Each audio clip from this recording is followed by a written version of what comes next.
So the top hat was the first helmet for the horses. Really? So if you came off the horse, it would accordion, protect your head. Yeah. Then it became in fashion because like gentlemen were riding the horses and everybody's like, oh, I like his top hat. And they started wearing it on the streets. We obviously didn't need a top hat. Right. You know. But if you weren't rich enough to afford a horse, you could pretend like you were a... Exactly. So that drives fashion. Designer Jeff Garner runs the sustainable label Prophetic, who has tailored gowns for Taylor and styled Julia Stiles, among other celebrities, with an internationally recognized brand of fashion. Do we have a classic American style? Early 1900s, 1920s, obviously we were following the tradition of European, Parisian couture culture. And That changed quite a bit, right? That influence. yeah, the influence of like the James Dean era, the Marlboro guy, was all about this rebel America, right? We wanted to move away from what Daddy told us to wear.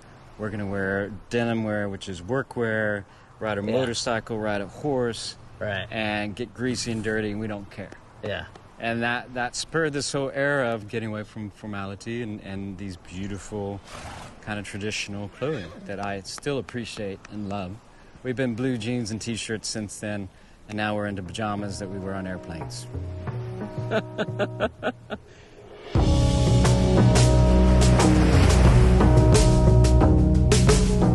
Before we continued the interview on fashion, Jeff insisted on giving me a fitting and a spare wetsuit, along with a crash course in surfing. Emphasis on crash.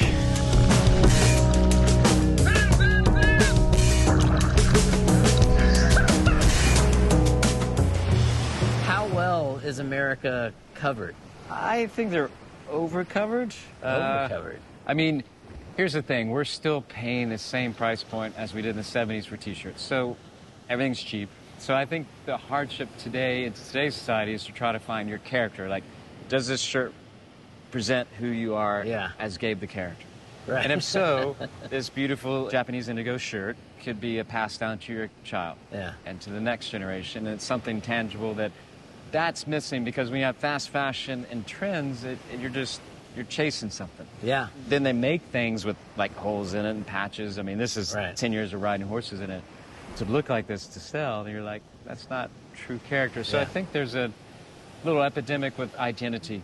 We don't care as much anymore about dressing up or a formality in clothing, right? And so there is something about our identity if we just take the time to say, like, I'm going to wear these particular clothes to make me feel a particular way. And it does make a difference. You know, if I put on a suit versus sweatpants versus, you know, shorty shorts and a tank, like, it's a different identity that I'm not only presenting to the world, but maybe even for myself.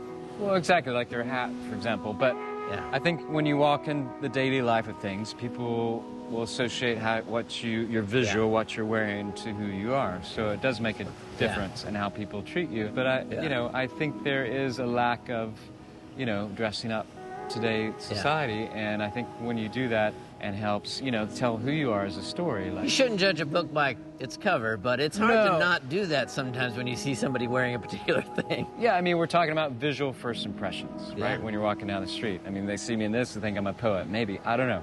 The reality is that, people use that as their first kind of judgment call of who that person is. But there's a lot of information that's misleading, right? That's why it's important to kind of project who you are and what you wear. Do clothes make the man? Just like my dresses are just part of it.